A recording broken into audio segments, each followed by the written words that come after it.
S'asseoir, bien aimé.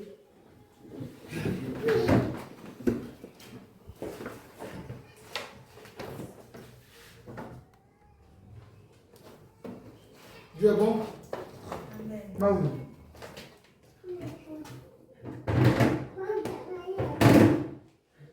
Alors, en ce dimanche, le Seigneur m'a mis à cœur de partager un thème important avec vous. Et le thème intitulé La présence de Dieu. La présence de Dieu. Et j'espère que le Saint-Esprit vous fera vraiment du bien. Et vous partirez de ce lieu en étant encore plus mature et en saisissant encore les choses. Alléluia. Amen.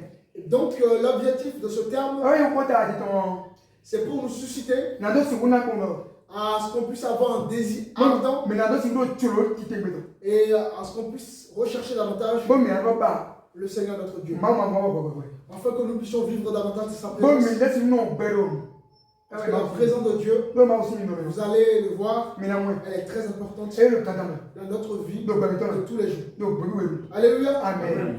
La présence de Dieu. Très souvent, on n'a pas souvent conscience que, en tant qu'enfant de Dieu,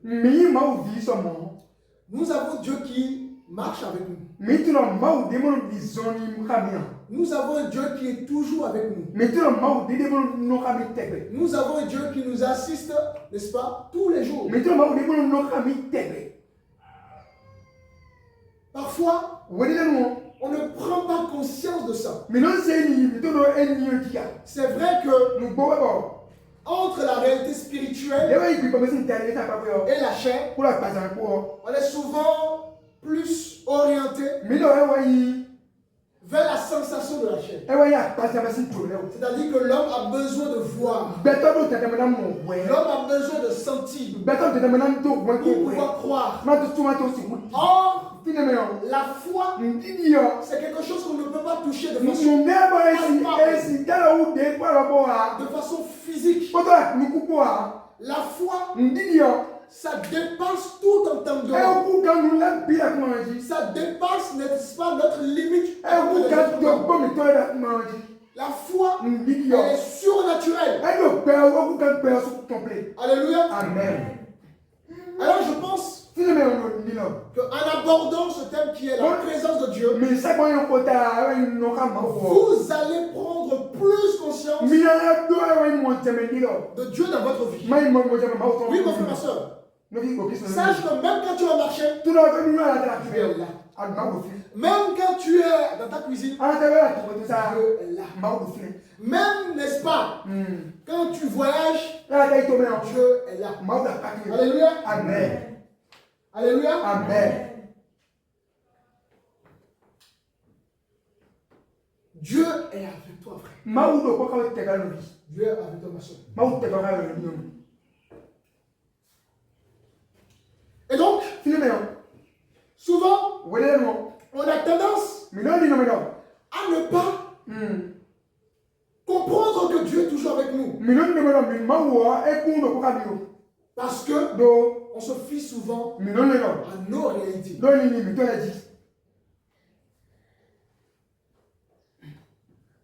Imaginez quelqu'un qui traverse un moment difficile. N'est-ce pas? Et qui quand même a lu dans la parole de Dieu que même dans cette difficulté, Dieu est là. Une personne qui n'a pas cette conscience de Dieu, ou qui ne comprend pas ce qu'est la présence de Dieu, même dans la difficulté, il ne comprendra pas. Alors pour donner une définition à ce thème qui est la présence de Dieu, la présence de Dieu signifie sa manifestation réelle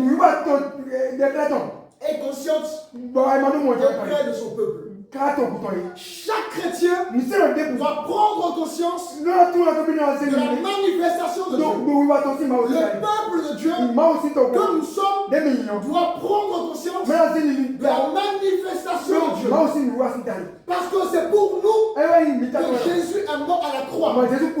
Et donc, cette nouvelle vie que Dieu nous donne, cette nouvelle identité que Dieu nous donne, a besoin d'être, comment dirais-je, a besoin d'une prise de conscience de ces enfants. Alléluia. Amen. Donc, la présence de Dieu, ça signifie la manifestation réelle et une prise de conscience de chacun de nous. Est-ce que cette définition, ça va? Ça va? Très bien. Alors, sans la présence de Dieu, vous devez comprendre qu'il n'y a plus de direction. Si vous n'avez pas la foi que Dieu est avec vous, que Dieu est toujours là, même dans vos difficultés, vous aurez du mal à rentrer dans le plan de Dieu. Donc sans la présence de Dieu, il n'y a plus de direct. Est-ce que ça va? Ça va? Sans prise de conscience de la présence de Dieu, il n'y a plus de direct. Parce qu'il faut prendre conscience de Dieu pour laisser Dieu nous diriger, n'est-ce pas? Imaginez que vous êtes dans une pièce. Au début, vous étiez seul dans la pièce. Et soudainement, pendant que vous étiez en train de prier dans la pièce, une personne rentre dans cette pièce. Si vous ne prenez pas conscience qu'il y a une autre personne avec vous, vous allez vous conduire comme si vous étiez toujours seul. Parce que vous n'avez pas pris conscience de la personne qui est avec vous. Mais lorsque vous allez prendre conscience de la personne qui est avec vous dans la même pièce, forcément vos attitudes vont changer. N'est-ce pas? Donc c'est important de prendre conscience de Dieu dans notre vie.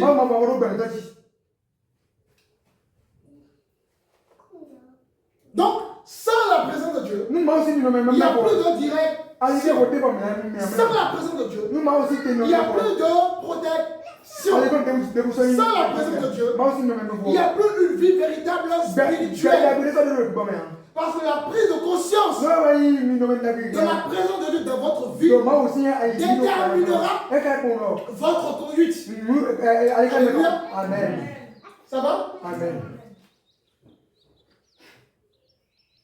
Satan veut souvent jouer sur l'émotion. Satan veut toujours jouer sur la réalité. Or, la réalité n'est pas, n'est-ce pas, ce qui est réel. La réalité, elle est différente de la spiritualité. Ce que vous voyez par vos yeux, imaginez que vous avez une maladie. Satan va toujours vouloir, à ce que vous ayez un regard sur la maladie.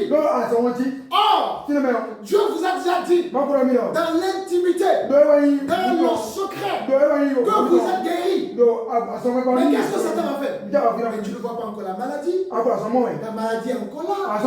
Regarde, tu n'arrives même plus à te lever. Voilà la mission de Satan. Vous attirez toujours vers la réalité. Or, nous sommes des êtres spirituels. Combien de chrétiens sont plus attachés à la réalité, à la spiritualité, à la bonne spiritualité? La Bible appelle Satan le menteur. Mon frère, sache que Satan va toujours te mentir. Toujours. La Bible dit, dans Jean chapitre 10, le verset 10, que le voleur ne vient que pour voler, pour dérober, pour égorger. Satan, sa mission, c'est de vous mentir, c'est de voler vos dons, voler vos foi. Alléluia. Amen.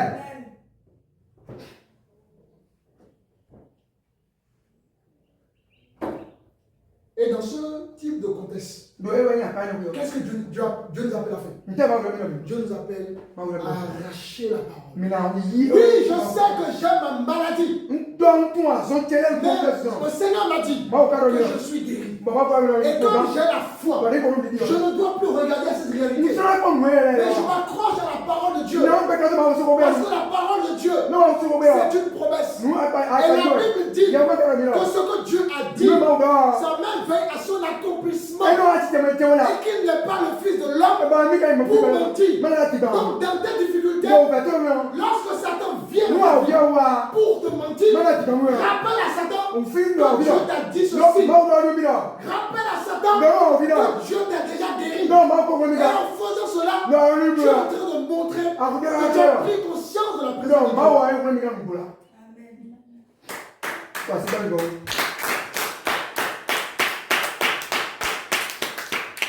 Combien de personnes ont été appelées à être riches dans la vie? Et Satan, qu'est-ce qu'il a fait? Il a tellement menti qu'à un moment donné, même quand au début, tu es conscient que tu es appelé à être un grand homme, une grande femme, mais tu as tellement écouté la réalité. Pas la réalité, parce que tu as tellement écouté les gens. Parce que Satan, c'est un esprit. Il ne passera pas des gens. Il est capable de passer par ton mari, par ta femme, par tes amis, par ta famille, par ta mère, par ton père, pour te dire, tu ne vas jamais réussir. Et si tu entends ça, si tu écoutes la parole de tes amis, de ton mari, de ta femme, tu ne vas jamais devenir ce que Dieu a dit. Alors la différence entre toi et tes amis et ta famille, c'est parce que toi tu es un homme de foi. Toi tu es une femme de foi. Est-ce que vous comprenez? Tu ne peux pas être un homme de foi, une femme de foi, et écouter les gens. La foi vient de ce qu'on a. Alléluia. Est-ce qu'on entend faire où? D'où? De la parole. Mon frère, si tu prends conscience de Dieu, n'est-ce pas? Je t'assure que tu n'écouteras plus. Je t'assure que ta vie va changer. Je t'assure que tu vas voir du changement dans ta vie. Les hommes qui ne sont pas au service de Dieu, ils sont là pour te décourager. Ils sont là pour que toi, tu sois toujours en bas. Qui tu entends? Qui tu écoutes? Alléluia. Amen.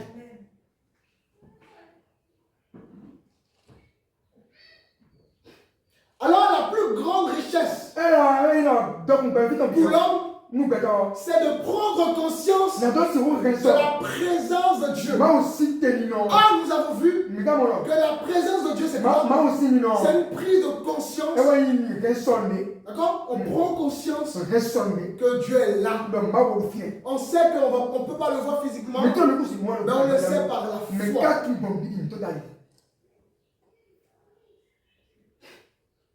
Nous allons prendre notre verset de référence. Nous sommes dans Exode.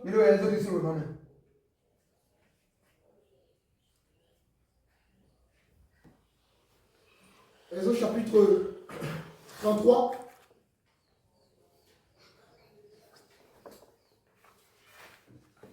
Quelqu'un peut me lire le verset 14 et le verset 15?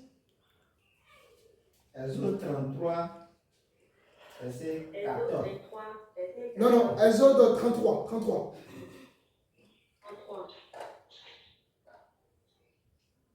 Exode 33, verset 14-15. L'Éternel répondit, je marcherai moi-même avec toi et je te donnerai du repos.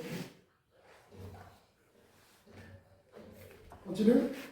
Mon fils lui dit, si tu es ici, comment serait-il donc certain que j'ai trouvé grâce à tes yeux, moi et ton peuple? Ne sera-ce pas quand tu marcheras avec nous et que nous serons distingués, moi et ton peuple, de tous les peuples qui sont sur la face de la terre? L'Éternel dit à Moïse, je ferai ce que tu me demandes, car tu as trouvé grâce à mes yeux.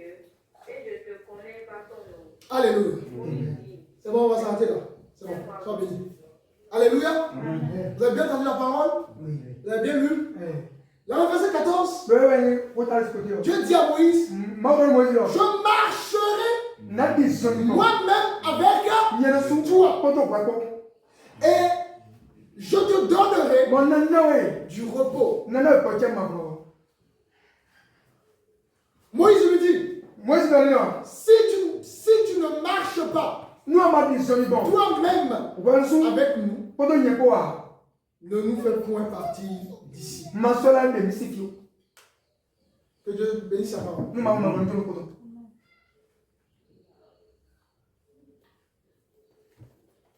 Ici, Moïse savait que sans la présence de Dieu, même la terre promise n'aurait aucun sens.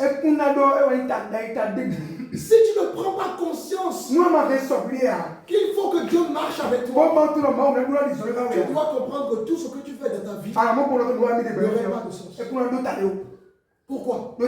Si celui qui est censé te guider ne te guide pas, ou du moins si tu ne prends pas conscience de son besoin de te guider, comment tu irais là où Dieu t'a destiné? Comment?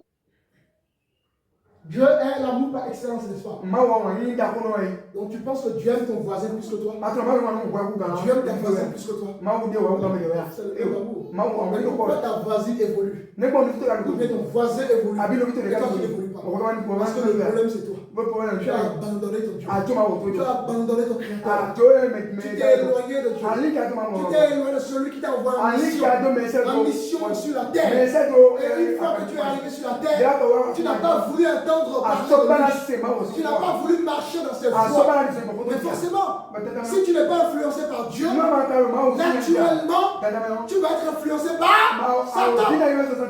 Est-ce que vous comprenez? Prendre conscience de Dieu, les amis.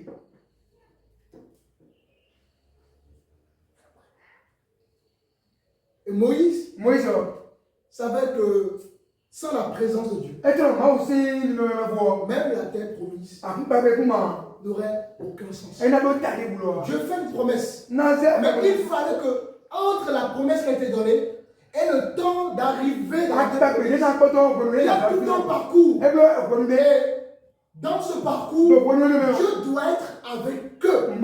Si Dieu n'est pas là, mais il risque de prendre d'autres chemins. Il risque d'aller à gauche. Il risque d'aller à droite.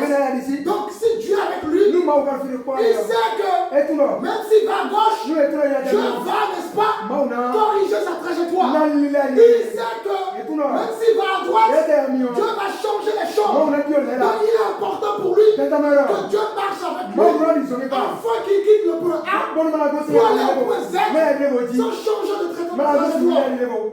Amen. Combien d'hommes appellent Dieu dans la vie? Prends conscience de Dieu dans la vie. Qui sait ce qui va se passer demain? Qui? Personne, n'est-ce pas? Et on dit que le créateur des cieux et de la terre, il connaît le début d'une chose et la fin d'une chose. Et nous ne voulons pas remettre le vie entre ses mains. Nous ne voulons pas qu'il nous guide. Vous voyez que le problème c'est souvent l'être humain. Dieu crée l'être humain parfait. Il n'y avait pas la maladie. Il n'y avait pas les soucis qu'on a. Il n'y avait pas le stress. Il n'y avait pas le manque d'argent. Il n'y avait pas les problèmes que nous avons aujourd'hui. Et Dieu dit simplement, tu ne mangeras pas de l'arbre de la connaissance du bien et du mal. Il avait tout. L'homme se levait le matin. Il y avait les bonnes pommes. La bonne nourriture. Il mangeait comme il voulait. Il pouvait manger de tout. En plus, en son temps, il n'y avait même pas d'engrais. C'était les bonnes pommes, les bons fruits, les bonnes bananes. Tout était beau. Il entendait même la voix de Dieu. Audiblement. Il était dans un endroit béni, dans la gloire de Dieu. Mais Dieu lui a simplement donné une seule interdiction. Ok, je t'ai tout donné. Mais une seule chose que tu ne dois jamais faire, c'est que tu ne toucheras pas l'arbre du bien du mal. Alors qu'est-ce que les parents ont fait? Malgré tout ça, ils ont quand même fait le choix d'aller vers l'interdiction. Le problème, toujours l'homme. L'être humain est trop têtu. Alléluia. Nous sommes trop têtus. Maintenant, quand ça ne va pas, mais je ne comprends pas. C'est quelle vie ça? Mais pourquoi je suis né? Ça sert à quoi la vie? Alléluia. Amen. Tu allumes le feu et tu mets ta main dedans. Vers qui tu iras te plaindre?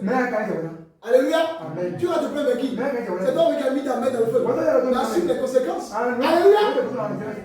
Voilà en réalité le problème que nous avons. Nous allons comment voir? Hein? Ok.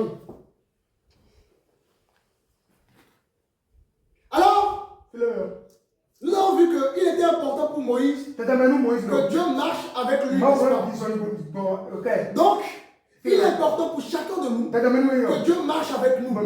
Si Dieu marche avec nous, qui sera contre nous? Il y a le frère Percy qui a témoigné tout à l'heure. Les hommes ont parlé de sa vie, n'est-ce pas? Mais si Dieu se lève, qui encore pourra agir? N'est-ce pas? Si le Seigneur des Seigneurs se lève, qui? Mais il y a encore quelque chose. Donc, vous voyez, il est important pour nous de comprendre que nous devons prendre conscience de la présence de Dieu. Alors, ce qui distingue un enfant de Dieu, un serviteur de Dieu, du reste du monde, c'est la présence de Dieu. Ce n'est pas les possessions matérielles de la vie. Vous devez prendre plus conscience de la présence de Dieu que vos biens. Alléluia. Amen. Parce que même vos biens, ils paieront un jour.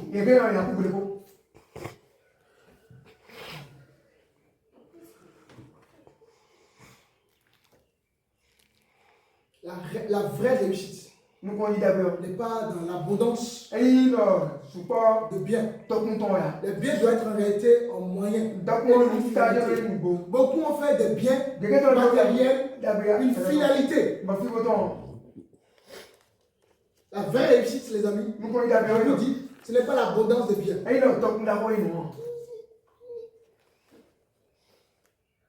La vraie richesse, c'est votre communion avec votre Dieu. Amen.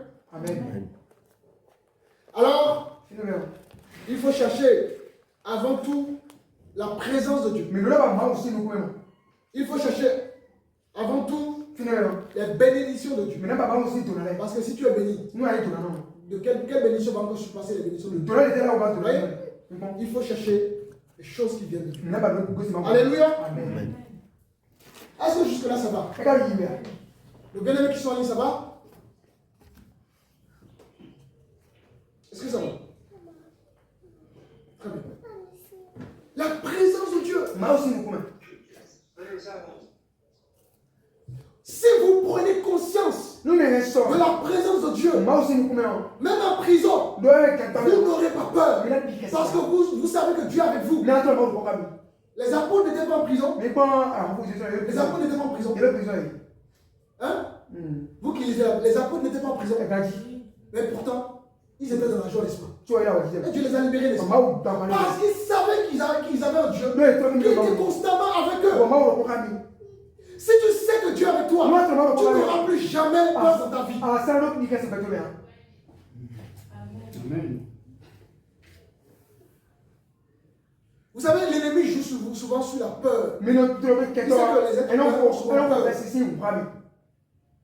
Donc, il va créer des situations de peur. Un peu comme en Afrique, où on dit, il ne faut pas balayer la nuit. Et toi-même, tu ne le fais pas. Parce que tu as peur. C'est ça l'ennemi. Quand tu es un enfant de Dieu, même si on te met la poisson dans la nourriture, tu vas manger. Et rien ne va t'arriver. Parce que tu as pris conscience de toi. Si tu sais qu'il y a un Dieu qui est avec toi, tu peux avoir toutes les poissons du monde. Rien ne va t'arriver.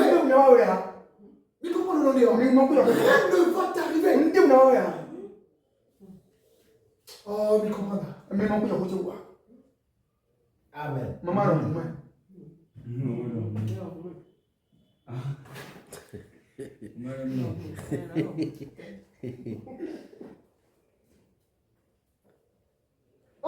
parti dans un endroit. Et on m'a dit, on ne dort pas la nuit.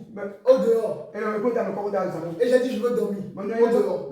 La chaleur me tue. On m'a dit, on ne dort pas au dehors. Le lendemain, tu ne seras plus là. J'ai voulu dormir. Ils nous ont supplié. Non, on ne peut pas te laisser. J'ai dit, calmez-vous. Calmez-vous. Ils ont raconté leur truc, machin.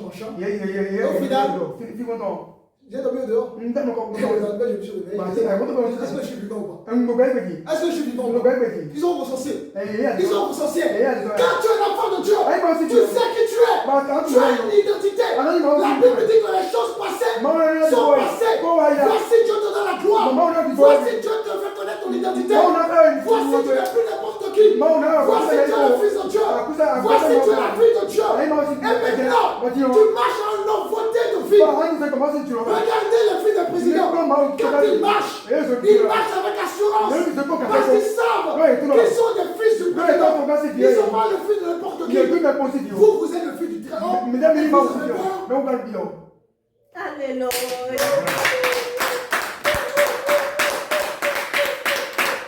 Vous êtes les fils et les filles du royaume. Et vous avez peur de quoi?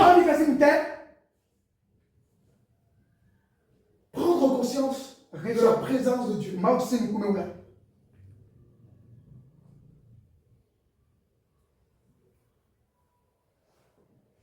Satan le vient. Quelqu'un peut me lire Jean chapitre 10, verset 10 rapidement. Je relis quand même.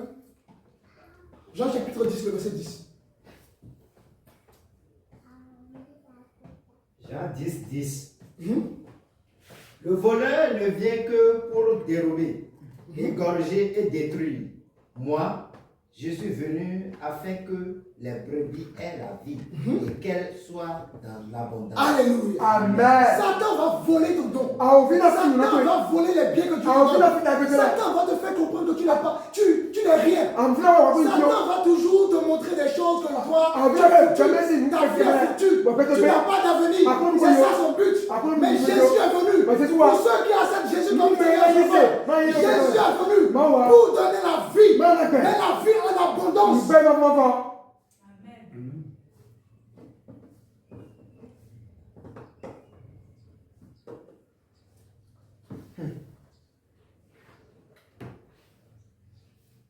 Est-ce que tu vis la vie en abondance de Jésus? Tu ne mens point. Sa parole est véritable chez nous. Ce que vous lisez, c'est une réalité. Pourquoi l'homme ne vit pas ces choses? Parce que le problème, c'est nous.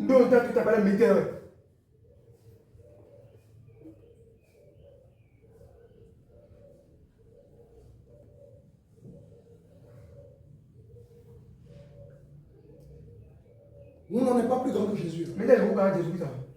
Le sorcier n'est pas plus grand que Jésus. Il n'y a rien qui soit plus grand que Jésus. Même le Rounon va mourir. Même le roi va mourir. Bouddha est mort, n'est-ce pas? Tous nos dieux sont morts. Mais quel est le Dieu qui est ressuscité? Le seul Dieu ressuscité d'entre les morts et qui nous donne la vie, c'est Jésus-Christ de Nazareth. Et tu as ce Dieu, tu as peur. Lui, il a vécu la mort qui terrifie les hommes. Nous tous, nous allons passer par là. Mais lui, il a vécu la mort. Et vous avez peur de quoi?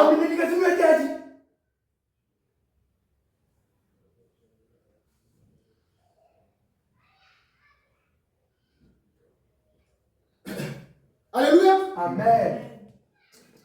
Alors nous allons voir les manifestations de la présence de Dieu. On a vu qu'il est important de prendre conscience de la présence de Dieu. Et Moïse, il savait que sans la présence de Dieu, il n'irait jamais dans la terre promise. Et pour lui, c'était important que Dieu marche avec eux.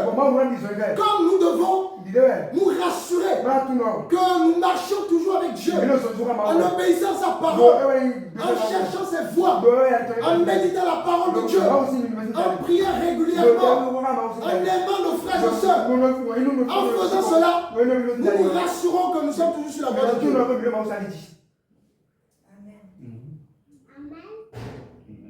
Même les enfants disent Amen. Alléluia. Amen.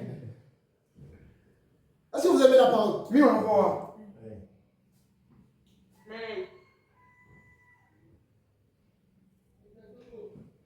Alors, nous allons voir les manifestations de la présence de Dieu. Et nous allons prendre un passage dans Somme rapidement.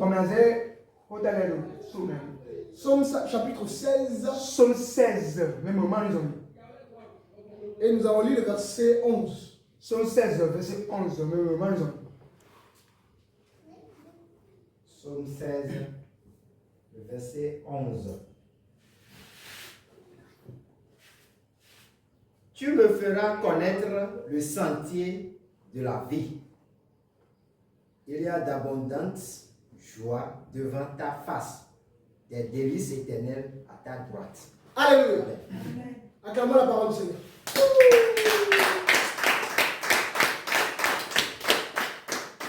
Dieu dit quoi? Tu me feras connaître le sentier de la vie. Il y a d'abondance joie devant ta face. Des délices éternelles à ta droite. Alors, quelles sont les manifestations de la présence de Dieu? La première manifestation de la présence de Dieu dans notre vie, c'est la paix surnaturelle. Même dans les temps difficiles. Si tu veux savoir que tu as pris conscience de la présence de Dieu, eh ben, dans les difficultés, Dieu te donnera une paix surnaturelle. C'est-à-dire que là où tu vas avoir peur, là où tu vas paniquer, tu vas avoir une paix. Tu vas dire, je galère, je traverse des mois difficiles, mais j'ai une paix terrible dans mon cœur. Là, Dieu est là. Est-ce que vous comprenez? Dieu donne une paix qui n'est pas la paix du monde. Rappelez-vous de ce que Jésus m'a dit. Je vous donne ma paix, non pas selon le monde. C'est-à-dire que même dans le monde, il y a ce qu'on appelle une fausse paix. Un peu comme les bénédictions. Satan vous donne un peu de gloire. Pour autant, vous avez l'impression que tout marche. Mais Satan est en train de, n'est-ce pas, vous a marqué. Ça ne joue pas. Combien de jeunes que nous avons aujourd'hui qui ont mis leur main dans beaucoup de choses? Ils sont où aujourd'hui la jeunesse? Combien sont morts? Combien vous veulent de la facilité? Combien donner à quel ici? Le sang, je ne sais pas de qui. Pour avoir du matériel, pour avoir de l'argent facile, pour avoir des voitures faciles. Mais ils sont où aujourd'hui la jeunesse? Voilà Satan. Satan te dit, donne le sang de tes amis. Coupe la tête de ton ami que tu aimes. Vends ton frère que tu aimes. Donne le sang du mouton. Tu auras l'argent facile. Et toi-même tu le fais. Mais ta vie est comptée. Alléluia. Amen. Ça c'est la fausse paix. La fausse bénédiction.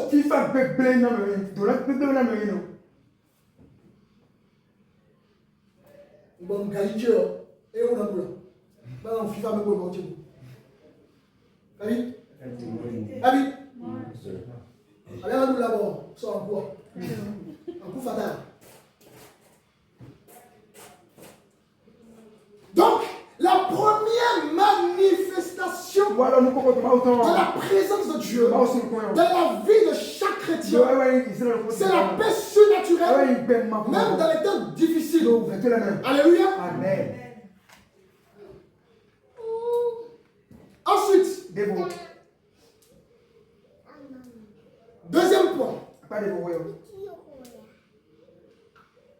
La deuxième manifestation de la présence de Dieu dans notre vie, c'est la direction claire, même dans la confusion. Et je vous invite dans le livre de Somme 32. Même dans la confusion, Dieu te donnera une direction claire. Là, tu sais que Dieu est là. Psaume 32, le verset 8. Les bien-aimés qui sont en ligne ou en présentiel, n'hésitez pas à lire. Psaume 32. Oui, le verset 8. Je t'instruirai et te montrerai la voie que tu dois suivre. Je te conseillerai, j'aurai le regard sur toi. Amen. Alléluia. Vous avez tous lu? Mon frère, quand tu aimes la présence de Dieu, quand tu aimes la méditation, quand tu aimes prier, quand tu aimes les choses de Dieu, quand tu crains Dieu, même dans la confusion, Dieu te donnera une direction certaine. Ne t'inquiète pas. C'est lui qui dirige ta vie. Ne t'inquiète pas. L'ennemi va te faire croire que tu es dans une vie chaotique, que tu irais loin, que les choses durent, alors que Dieu est en train de préparer une porte de sortie pour toi. Quand tu es un enfant de Dieu, n'est-ce pas, et que tu marches avec Dieu, Dieu te montrera toujours la direction. Quel que soit le temps, ça prendra. Tu auras toujours la direction. Alléluia. Amen.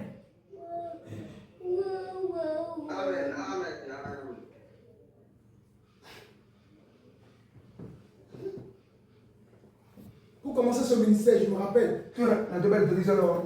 les doutes, par où je dois commencer, les questions que je me suis posées.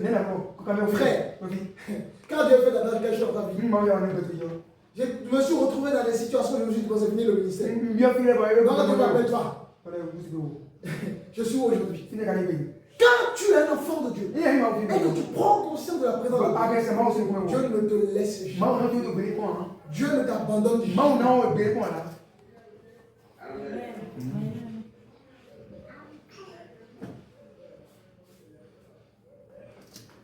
Ensuite, la troisième manifestation de la présence de Dieu, nous sommes dans Ésaïe. Ésaïe 41.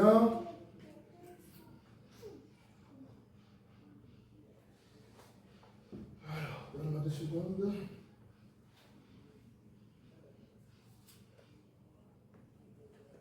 Ésaïe 41, on va lire le verset 10. Ésaïe 41, verset 10. Ne crains rien, car je suis avec toi. Ne promène pas des regards inquiets, car je suis ton Dieu. Je te fortifie. Je viens à ton secours. Je te soutiens de ma droite triomphante. Alléluia. Alors la troisième manifestation de la présence de Dieu. On a vu premièrement c'était quoi? Si vous l'avez bien suivi. Premièrement c'était quoi? La paix. La paix surnaturelle. Même dans la difficulté. Ensuite la deuxième manifestation. Ensuite hein? La bonne direction. Même dans la confusion. Maintenant la troisième manifestation, n'est-ce pas, de la présence de Dieu, selon donc Ésaïe 41, verset 10, c'est la force au milieu de la faiblesse. C'est au moment où tu es faible que Dieu va te donner la force. C'est quand tu es faible que tu es fort spirituellement. Mais si tu es fort charnellement, c'est grave. Tu ne laisses plus la place à Dieu. Donc quand tu as des moments de doute, c'est un bon signe. Quand tu sais que là tu n'y arrives plus, c'est un bon signe. Quand tu sais que là tu es vraiment face au mur, c'est un bon signe. Pourquoi? Parce que c'est de la faiblesse que Dieu va se lever pour toi. C'est de la faiblesse que Dieu va se glorifier. C'est de la faiblesse que le surnaturel va prendre dessus. Alléluia. Amen. Mais si tu veux tout contrôler, tu aimes bien contrôler les choses, à quel moment tu laisses la place au Seigneur? À quel moment tu vas laisser Dieu glorifier? Oui, je dois contrôler tout. Je dois contrôler la prédication. Je dois contrôler la chorale. Je dois contrôler, n'est-ce pas, ceci et cela. Mais à quel moment le Saint-Esprit va se glorifier? Alléluia. Amen.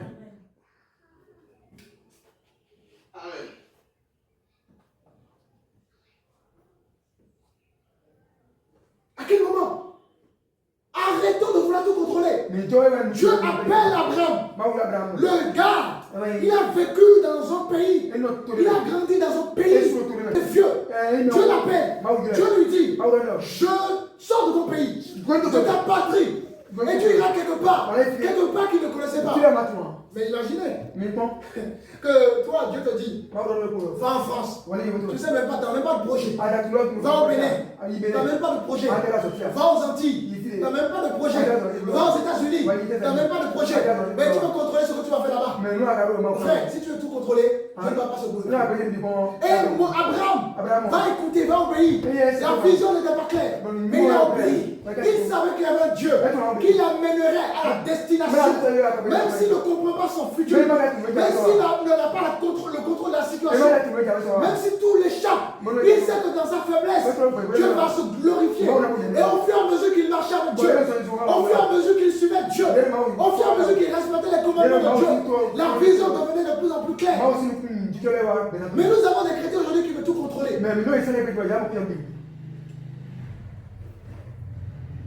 Alléluia. Amen. Parce que les gens n'ont plus la foi. Il n'y a plus la foi. Mais dans quel hôtel je vais être? Quels sont les vêtements que je vais porter? Mais où je vais trouver l'argent pour payer le billet d'avion? Alors que tu es capable de susciter quelqu'un pour acheter le billet d'avion. Alors que tu es capable même de t'habiller là-bas. De susciter les gens pour t'habiller. Alors que tu es capable de te donner la nourriture gratuitement. Mais quand tu vas tout contrôler, il est où la gloire? Elle est où la gloire de Dieu?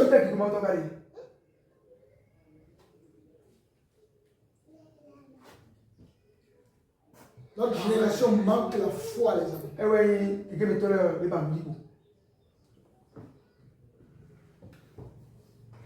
En voulant tout contrôler, les choses nous échappent.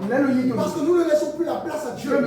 Parce que Dieu se glorifie dans nos faiblesses. C'est là où tout est flou. C'est là où on n'a pas le contrôle. Alléluia. Amen.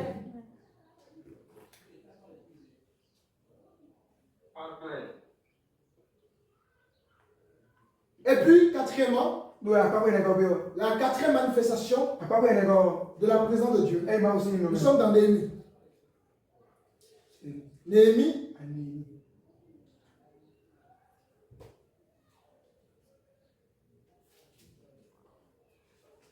On va prendre Néhémie chapitre 8.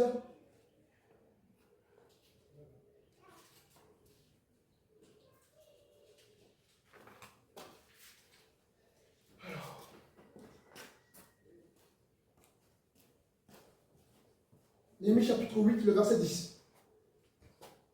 Néhémie, c'est vraiment encore verset au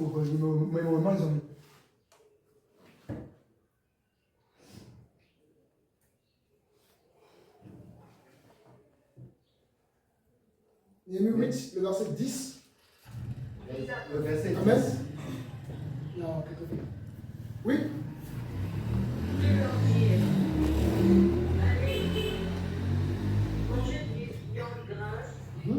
Et buvez des liqueurs douces et envoyez des portions à ceux qui n'ont rien de préparé. Car ce jour est consacré à notre Seigneur. Ne vous affligez pas, car la joie de l'Éternel sera votre force. Alléluia. Alors la quatrième manifestation de la présence de Dieu, c'est la joie, même au milieu des larmes. Dieu te donne de la joie, même quand tu traverses des difficultés.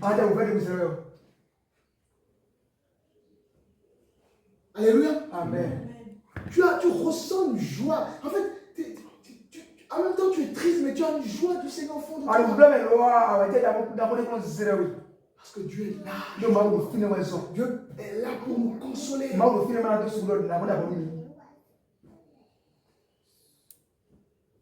Donc plus on va être conscient de la présence de Dieu, plus justement nous allons vivre.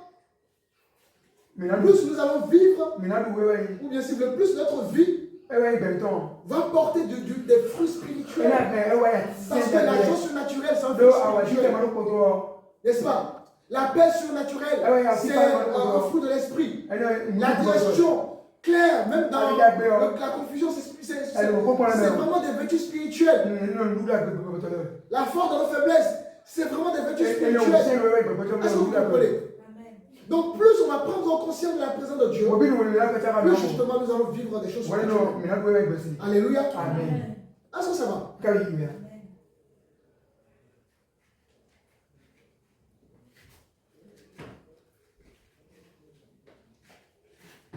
Alors, comment expérimenter la présence de Dieu?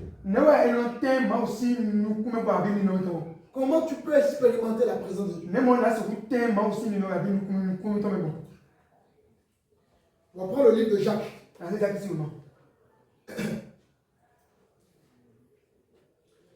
Alors, Jacques chapitre 4.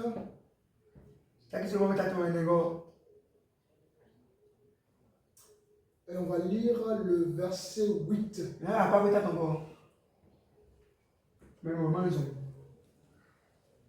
Approchez-vous de Dieu et il s'approchera de vous. Nettoyez vos mains, pécheurs, purifiez vos cœurs, hommes irrésolus. Ok, c'est bon. On va lire Psaume 22 également. Psaume 22, le verset 3. Dieu, je crie le jour et tu ne réponds pas. La nuit et je n'ai pas. Tu es dans 22, le verset 3? Psaume. Oui, 22, verset 3. Oui, c'est comme ça chez vous. Il n'y a pas tu es saint, mais c'est le verset 2.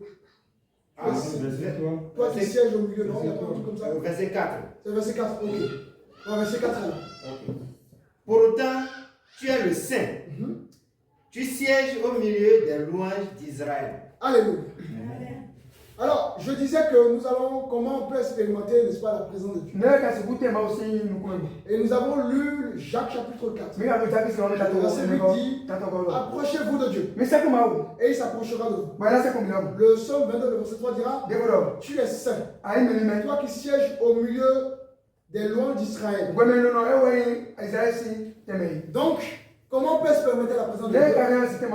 Premièrement par la prière, une prière sincère, une prière constante. La Bible dit, approchez-vous de moi. Selon Jacques chapitre 4, la Bible dit, approchez-vous de Dieu. Donc on s'approche de Dieu par la prière. Donc la première façon d'expérimenter la présence de Dieu, c'est de pouvoir avoir une vie de prière sincère et constante. Alléluia. Amen. Lisez-moi rapidement le livre de Luc 18, juste le verset 1. Rapidement. Luc 18, le verset 1.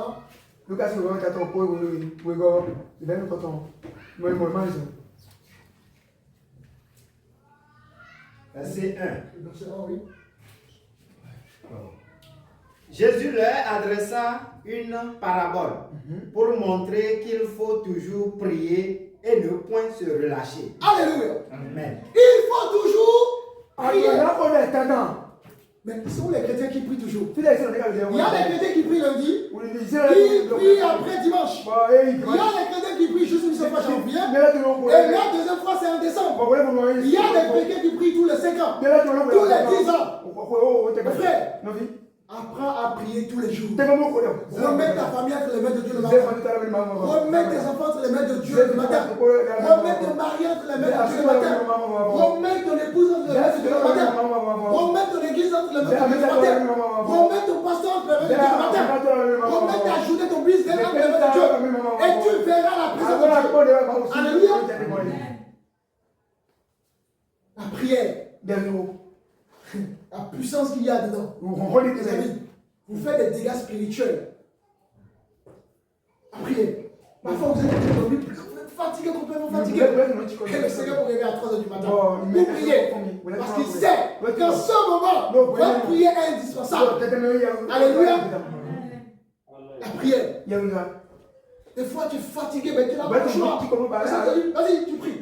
Et quand, tu ne sais même pas par où tu vas commencer. Mais au moment où tu dis ok, je me lève. Malgré la fatigue, là les sujets commencent par pleuvoir. Tu commences à prier. Wow.